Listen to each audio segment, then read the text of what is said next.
नमस्कार। आज बात होगी भारत के एक ऐसे शख्स की जिन्हें कई बड़े बड़े नाम दिए गए हैं। भारत का जेम्स बॉन्ड, 21वीं सदी का चाणक्य और देश का सबसे पावरफुल ब्यूरोक्रेट। जी हाँ, हम बात कर रहे हैं श्री अजीत डोभाल की।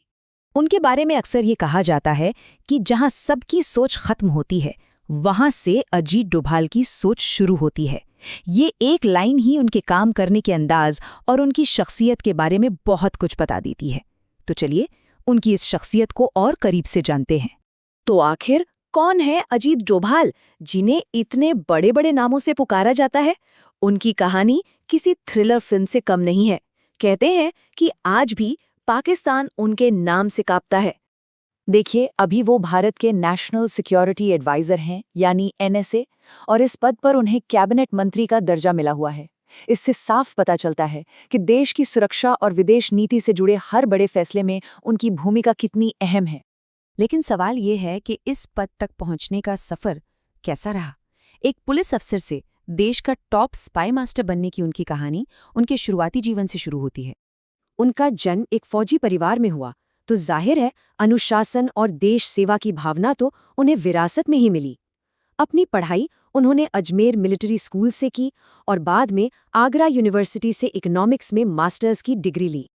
आईपीएस ज्वाइन करने के सिर्फ 4 साल बाद उन्होंने केरला के थलासरी दंगों को कंट्रोल कर लिया, और वो भी कैसे? बिना एक भी गोली चलाए। अब इतनी असाधारण काबिलियत पर दिल्ली में बैठे बड़े बड़े अधिकारियों का ध्यान तो जाना ही था। बस यहीं से उन्हें चुना गया इंटेलिजेंस ब्यूरो यानी आईबी के लिए, और यहीं से एक नौजवान आईपीएस ऑफिसर के इंडिया का टॉप स्पाई मास्टर बनने का सफर असल में शुरू हुआ। अब बात करते हैं उन खतरनाक अंडरकवर मिशंस की, जिन्होंने अजीत डोभाल को जासूसी की दुनिया का लीजेंड बना दिया। कभी रिक्शा वाला बनकर तो कभी दुश्मन का दोस्त बनकर उन्होंने ऐसे ऐसे कारनामे किए हैं जो शायद ही किसी ने सोचे होंगे। 70 के दशक की बात है। मिजोरम में अलगाववादी नेता लाल डेंगा एक पैरेलल गवर्नमेंट चला रहा था। उसकी मांग थी मिजोरम को भारत से अलग करने की। सिचुएशन बहुत ही नाजुक थी। यहाँ डोभाल ने अपनी खास रणनीति अपनाई। उन्होंने ये समझा कि लाल डेंगा की असली ताकत उसके 7 कमांडर हैं। तो डोभाल ने एक एक करके उन कमांडरों से संपर्क किया और उनमें से 6 को अपनी तरफ कर लिया।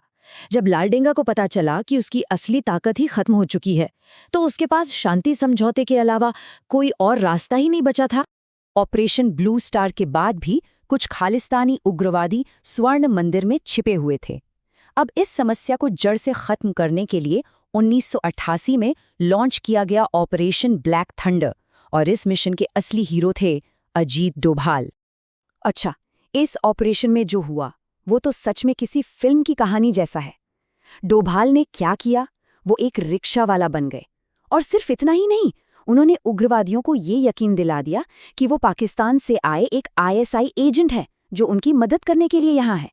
अब सोचिए, इसी धोखे का फायदा उठाकर वो मंदिर के अंदर चले गए और वहां से उग्रवादियों की एक एक हरकत, उनकी लोकेशन, उनकी ताकत, सारी जानकारी सीधे भारतीय सेना तक पहुंचाई। और इसी खुफिया जानकारी के दम पर ऑपरेशन ब्लैक थंडर कामयाब हुआ। उनके सबसे खतरनाक मिशनों में से एक उन्हें पाकिस्तान ले गया। रिपोर्ट्स के मुताबिक वो करीब 7 साल तक दुश्मन की जमीन पर एक साये की तरह रहे, जहां उन्होंने अलग अलग पहचान के पीछे छिपकर देश के लिए बहुत ही अहम खुफिया जानकारी जुटाई। और उनके कारनामे सिर्फ जमीन तक ही सीमित नहीं थे।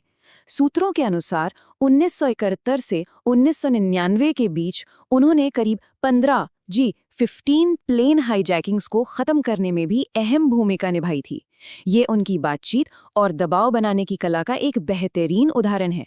2005 में आईबी के डायरेक्टर पद से रिटायर होने के बाद भी उनका सफर खत्म नहीं हुआ, बल्कि यहीं से उनकी भूमिका एक फील्ड ऑपरेटिव से बदलकर एक टॉप लेवल स्ट्रैटेजिस्ट की हो गई, जो देश की नीतियों को शक्ल देने लगा।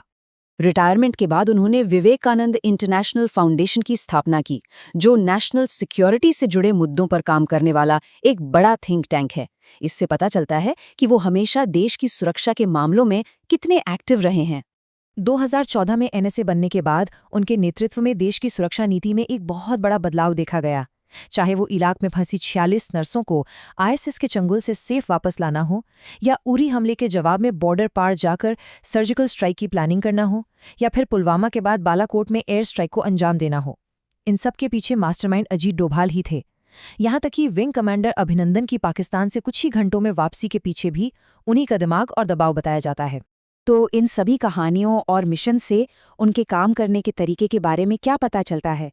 इसी को अक्सर डोभाल डॉक्ट्रिन या डोभाल सिद्धांत कहा जाता है, जो नेशनल सिक्योरिटी को लेकर उनकी सोच को डिफाइन करता है।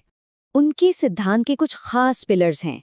पहला, साइकोलॉजिकल वॉरफेयर, जैसा हमने मिजोरम में देखा, जहां उन्होंने दुश्मन की ताकत को ही उसकी कमजोरी बना दिया। दूसरा, प्रोएक्टिव स्ट्रेटेजी, सिर्फ डिफेंस नहीं बल्कि उरी और पुलवामा के बाद की तरह दुश्मन पर हमला करना।